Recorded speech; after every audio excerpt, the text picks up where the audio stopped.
So this combine had a lot that it had to tell us.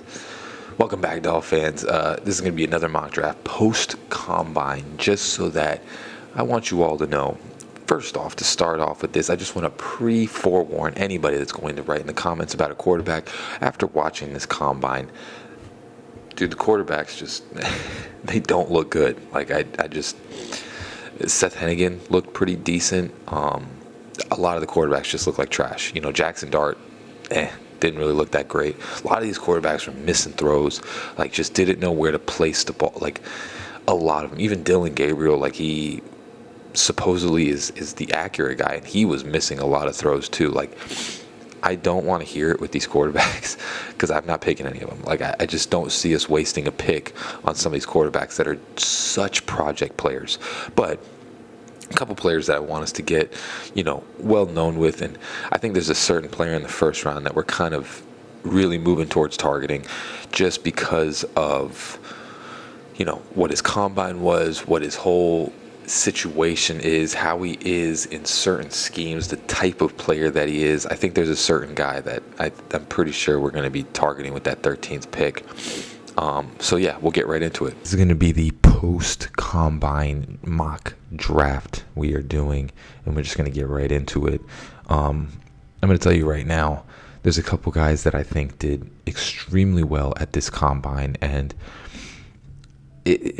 right now when you see, so in this draft they have Tyler Warren and Will Campbell and everybody, basically all the guys that you think that are going to be off the board. Luther Burden to the Bears is weird, but so if we're on the clock and this is what we're up, I don't think we take Malachi Starks. He looked great, but I don't think that's a serious, draft pick for the first round. So right now, you got Mike Green is an option. You have Kenneth Grant, which they met with.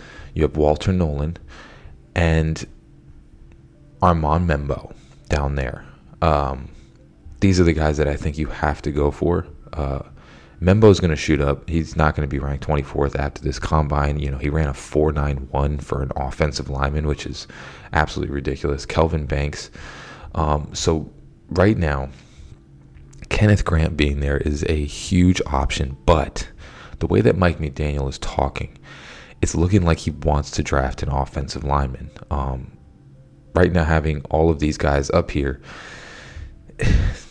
I just don't see us taking a defensive lineman. With all this talk about offensive linemen in the offseason, I don't see our first round pick being not an offensive lineman. So I'm going to tell you right now, I think we're going to take Armand Membo just because of his combine, because of his agility, because he literally fits the exact scheme of what Mike McDaniel likes to do with the outside runs and all of that stuff. And you have a guy that can literally go to the outside faster than most defensive linemen, and he can go make that block, because that was the biggest problem. Liam Eichenberg and Robert Jones were just way too slow, and even Teron Armstead were way too slow to get to the edge, and we couldn't run the ball out there, so we had to put he's a great running back. We had to put 180-pound Devon Achane up the B gap most of our runs because our offensive line couldn't get out there. Now, I know Kelvin Banks is there, but right now, I think they're high on Armand Membo, so I think that's going to be the draft pick. And honestly, I don't see him being number 24 after all is said and done. I think he's going to move up board. So now we're in the second round. Tyler Booker's there. I've already done a draft on that. But, you have Alfred Collins. I don't know. I want to take Tyler Booker again. But after this combine,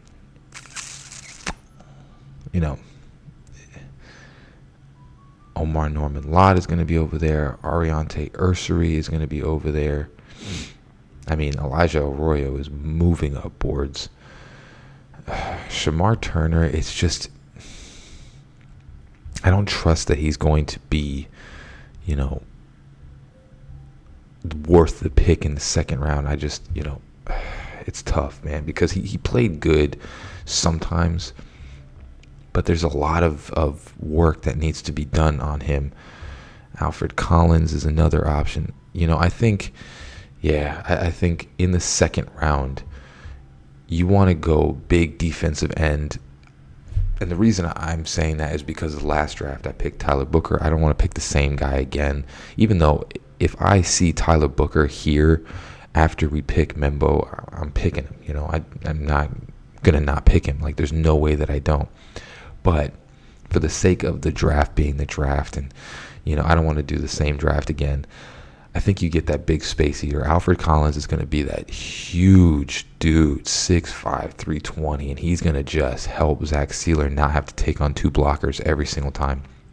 And I think he has the most potential to be starting because he doesn't need to be anything special. We're not going to draft a defensive interior guy to be like, what's his name? No, not Aaron Jones. I'm talking about, the guy in the Rams. We don't need that guy. If he turns out to be that guy, great. But we just need a big old space eater for the first year. And that's why I think you get Alfred Collins. You get that big dude that's going to eat up space so that Zach Sealer can eat. So now we're in the third round, and I think right now we've gotten our offensive lineman. We've gotten our defensive interior guy. So that is set. So now I think we have to look at this. We have Andrew Makuba right here. I think you have to really consider that because Andrew Makuba is probably, in my opinion, the second or third top safety in this draft. Isaiah Bond would be a reach, but especially after what he ran. I think he ran like a 4.3 or something like that. Oh, no, that was Golden. Never mind, not Bond. Was it Bond or was it Golden? Let me know down in the comments. I can't remember. But I don't think you take a wide receiver at this point. Dorian Strong, saying a corner, but I think he could play safety as well. Jeffrey Bassa is an interesting pick because he is a decent linebacker for the Oregon Ducks. He was, I think, had really high potential coming into this year and just kind of did the same, like didn't go crazy. We all thought he was going to be like that number one linebacker and just didn't do it. But yeah, right now, I think depending on what we do in free agency, I think Andrew Makuba has to be the pick here. I just, I like Jeffrey Bassa. I think he's a great pick. I think it's between Jeffrey Bassa and Andrew Makuba. And I think this draft depends on what we do in free agency. You know what I'm saying? Like, if we pick up a linebacker in free agency, then I'm fine with not getting a linebacker in this round. But if we don't, then yeah, you got to go Jeffrey Bassa at this pick. You have to. Tez Johnson's this little small receiver. Oh, and Harold Fannin. See, he's interesting too if he's in the third round. Oh man, because he is literally like a faster Jonnu. That's an interesting pick. Oh man, I'm stuck. Let me know in the comments what you guys would pick. I'm stuck right now because Harold Fannin is a high potential pick. I know he didn't play at the biggest school, but dude, even when he played where is it? He played Texas A&M and Penn State. He had unbelievable games where I think he was like, see if it says it. I won't say it. Damn.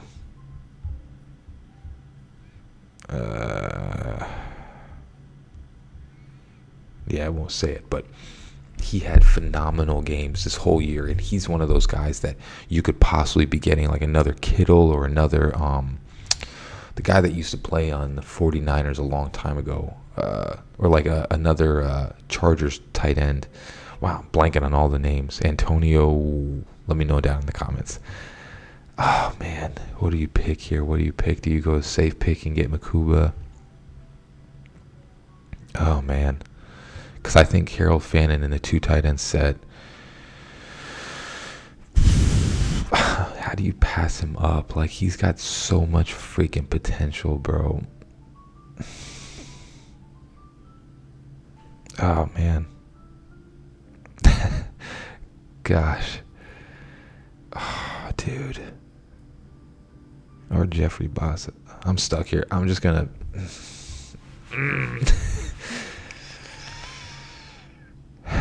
You can get safeties in the later rounds. I don't think the safety at the third round is going to be starting. I mean, Andrew Makuba is pretty sick, though. Yeah, I think you got to get Makuba. You have a tight end. You can get another tight end. You don't need another 2 tight end set with all the receivers. What? Oh, well, we're not even talking here. He's in the 4th round, which absolutely not. There's no way that he falls to the 4th round, but if he does, we're not even talking. We're getting Harold Fannin Jr. Like, there's no talk about it. Harold Fannin Jr.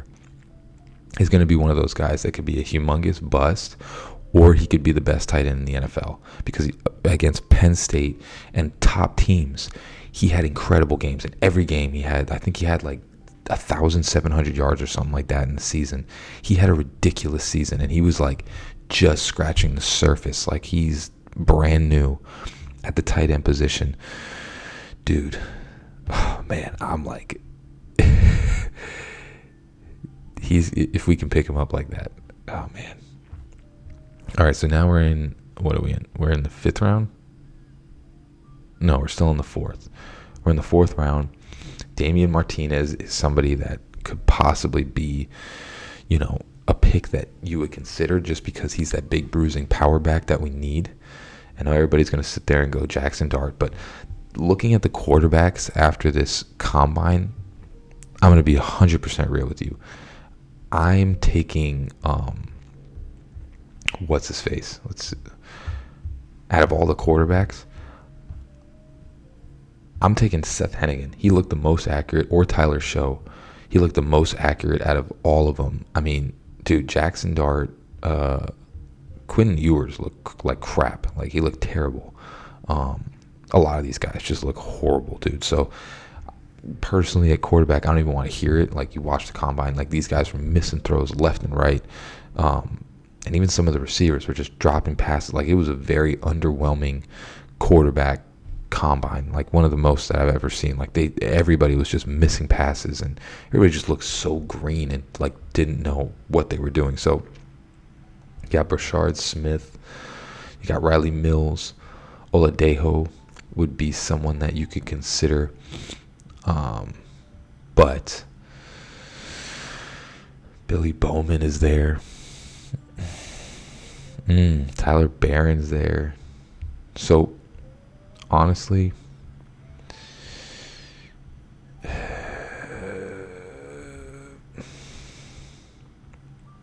Luke Kandra. Let's see. Kyle Williams is there. Seth McLaughlin. I mean, I think maybe if you're sitting here and you got Zy Alexander, you maybe take a shot on him just to see what he's got, or you get another defensive interior guy, Riley Mills,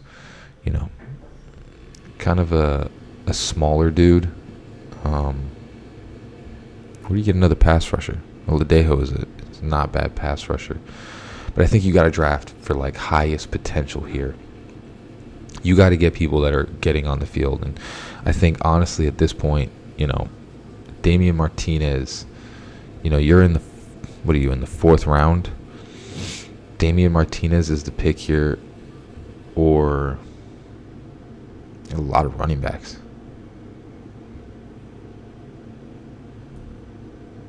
I mean, I think you draft another. I think with all the talk that we had this offseason, you got to draft an offensive lineman. So I think you take Luke Kandra right here, and you get 2 offensive linemen in this draft.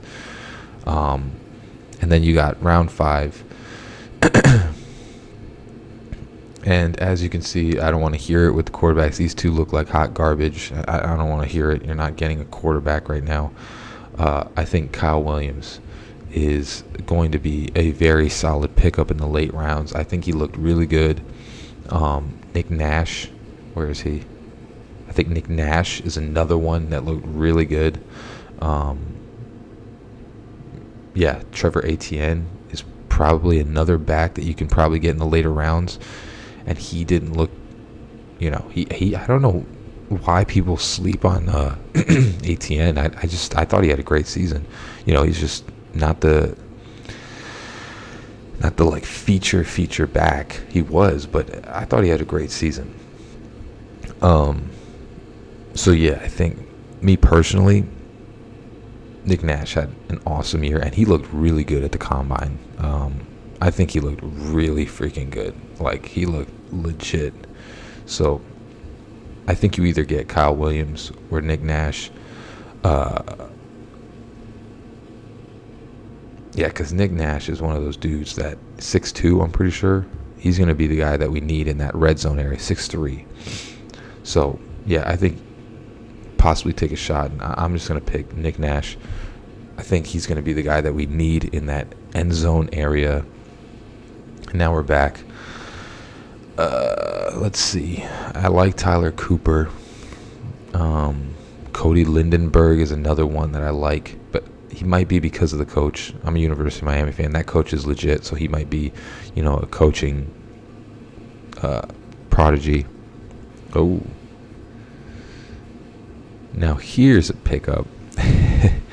Bayshaw Tootin. He looked really good at the combine. I think you can get him in the later rounds. But that is someone that you really should take a look at. But at this point, I think you have to get defense and you have to get potential on defense. I don't think any of these corners look great. And Simeon Barrow, let's see, what did he have? 7 sacks this year. Potential guy, another potential guy where, he did pretty well this year towards the end. This defense was just, the defense in the University of Miami was just not run right. So I think you get a high potential pass rusher, just a specialist. You pick that up right there.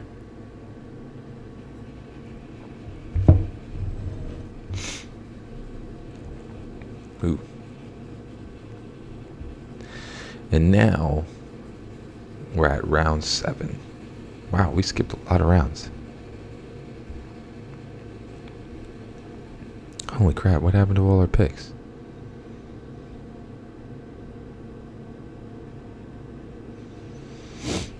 Thought we had more picks than that. That's crazy.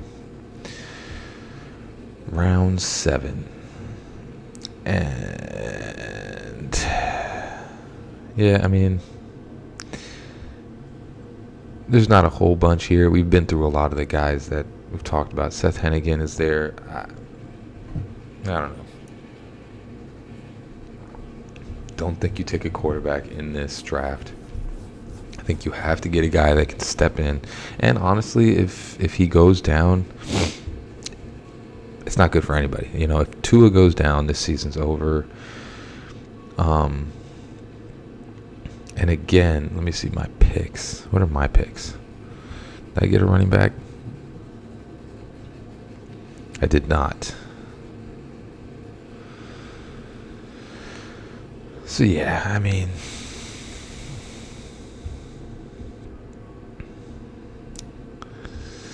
I don't know. I would go Raheem Sanders right here. Possibly. You get a big old dude. He looked good at the combine. Yeah, I mean, let's see what they have. Who's here? 7th round. I'm not picking a quarterback. Tyler Show, possibly, but I just think that's a waste of a pick. You don't need to be picking a quarterback. You need someone that's going to come in and play. Aubrey Burks, kind of like an safety. Malachi Moore, another pretty good safety. Timothy McKay, you already picked up a couple offensive linemen, so I don't think you need a third one. Smell Munden, another Channing Tindall, possibly could be something, but again, I don't like that fully. Theo Wise. I don't think you pick up a second receiver. Let's see. Let's see.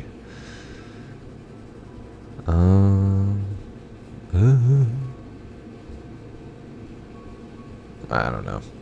I think you just got to pick up that big-bodied running back like you did a couple years ago with what's his face? Guy that's on the Green Bay Packers. Yeah, man, I just think for the person that could possibly just get on the field in red zone areas. I mean, even Jalen Wright is probably going to play that role. I don't know. Not a lot here. Later rounds, there's not a lot of like Maliki Matavo could be that blocking tight end.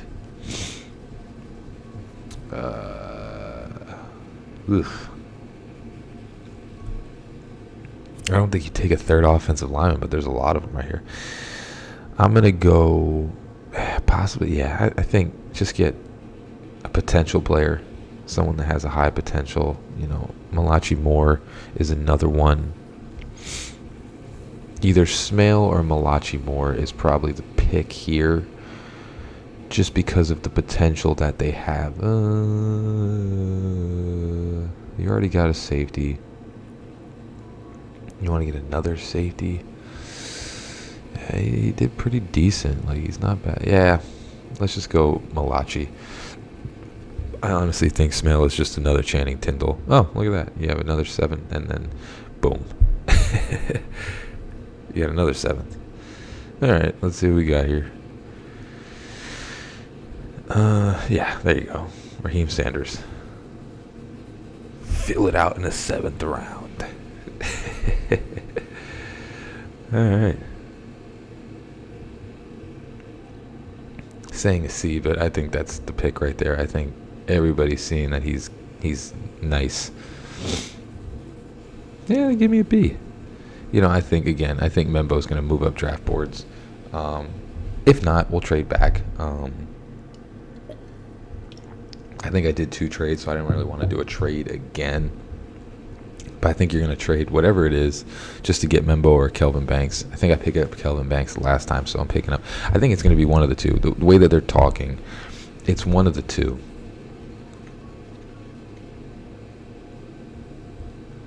And, dude, this pickup, yeah, you can see blue A. Like, if he's there in the 4th round, you got to take a shot, bro. Like, you have to take a shot. Like, this dude is going to be nuts. Like, I'm telling you, he's got the potential to be the best tight end in the league. He just played against bad competition. He's kind of small and can't block, but you're not using him for that. You're using him as, like, an Aaron Hernandez type guy. You're using him to just go out and catch passes like Jonnu Smith. And what that ends up doing is giving you an offense that is just almost unstoppable. Like, you have 2 tight ends that can go out and play wide receiver, and then you have wide receivers. And then you pick up Nick Nash to have that goal line threat of 6'3". Oh, yeah. I'm happy with this one. So, yeah, Membo, I think, is the pick in the 1st round. I think he fits the scheme. I think he's the type of offensive lineman that Mike McDaniel wants. I think he's got the toughness, and I think after running that 4.91, I think it's the perfect dude to get out to the edge, so we stop running Devon Achane up the A-gap into linebackers because it's just, you can't do that. I don't care how great he is. He's 180, 190 pounds. He's way too small to be doing stuff like that. So I think you get him in the 1st round.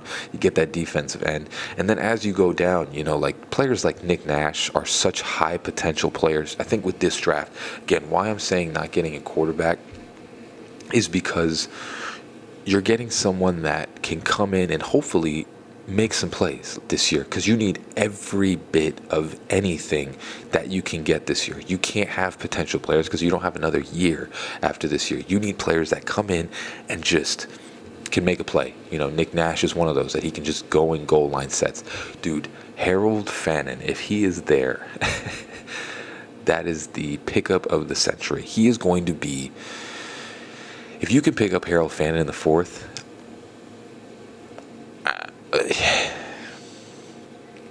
I don't know if he's going to be there in the 4th. I mean, he could be, just because he's a small school guy, so there's not a lot. Like, we'll see. We'll see where he goes. If he's in the 4th and you pick up Harold Fannin in the 4th, I think you have a tight end of the future, man. I think you have Jonnu Smith 2.0 in Harold Fannin. This dude is like, I don't know if he was I didn't see him there, but he just looks good. He looks just ridiculous. Like the plays he makes, he had over 100 yards, I think, in most of his games. These weren't just bad teams. Like he had some of his best games against like Penn State, and I think it was LSU or no Texas A&M. He had some of his best games against SEC competition with a lower end school. So he's the pickup that I am the most excited about. If the Dolphins are able to pick him up along with Makuba, so you get your starting safety in the third round, because if Makuba's there in the third round, you're getting him and possibly his brother in free agency. That would be crazy. If you picked up Makuba from the 49ers in free agency and then you pick up his brother in the draft, you have a Makuba like Jason McCourty backfield. See, here's the thing, and this is what I want to reiterate with a lot of people. Omar Kelly says this, and I don't know, Doug Lee seems a little down right now, but I think if you do things right, now of course it's relying on if you do things right, if you draft right and you get the right free agents, this team can quite literally turn itself around, because again, with Tua, you're going to win 9-10 games. So the point of it is that can you win a little more than that, and can you build the trenches so that you can compete with these good teams? Because the bad teams, it's a Mike McDaniel thing. He can beat bad teams because they don't bully us in the trenches. But when we get to good teams, they push us all over the place. The best offensive lineman we have is consistently injured, and then it typically seems that whenever we play the best teams, he gets injured those days. So if you can rebuild this offensive line, which is why it needs to be a priority, you can turn this team around where not only do we beat the bad teams, but you can compete with the good teams. Because I know everybody likes to blame it on Tua. When Tua has 1 second to throw, it's very hard to make a decision that is good every single time. If you give him like 2, 3 seconds, 4 seconds, he's going to make better decisions. That's just the way that he is. It's just when we play these good teams, he has 1 second to throw the ball. That's not enough time. So I think a lot of us are down after this year, but you have to really look at it with a lens and see why we were bad. And it's probably because, I would say, since Tua's first year, it might even be like, yeah, I'd say since Tua's first year, this was probably the worst offensive line that he's had, because you had no right tackle after Jackson went down. You had no right guard. You had no left guard, and Teron Armstead got injured during the late part of the season. So you basically had all backups in again, except for Brewer, which he did an excellent job. So you need to rebuild this line so that Tua can have time. When we were in the beginning of the season, before Wynn got injured and before Teron Armstead got injured, when we had Teron, it was who the hell was it? It left. It was Teron Wynn. It was Connor Williams, Robert Hunt, and Austin Jackson. We had that offensive line. It looked nuts. Like he was getting so much time, but they all went down after like the fourth game. And then when Liam Eichenberg came in, he injured Connor Williams, so that he went down, and then Isaiah Wynn went down, and then Teron Armstead went down, and then we had all backups that season. So, again, it's about fixing this offensive line. And if you do that, we could possibly make a push, because that's the only problem. Like, that's really the problem that we have every time we play these teams, is that we get bullied in the trenches on both sides, and we don't know what to do. So, like I said, with this draft and free agency, Mike McDaniel could really turn it around. But it's up to him. He has to make the right choices with Chris Grier. But as always, guys, hit that like and subscribe. Comment down below. Let me know what you think about this video. Love you all. Fins up, baby. Peace.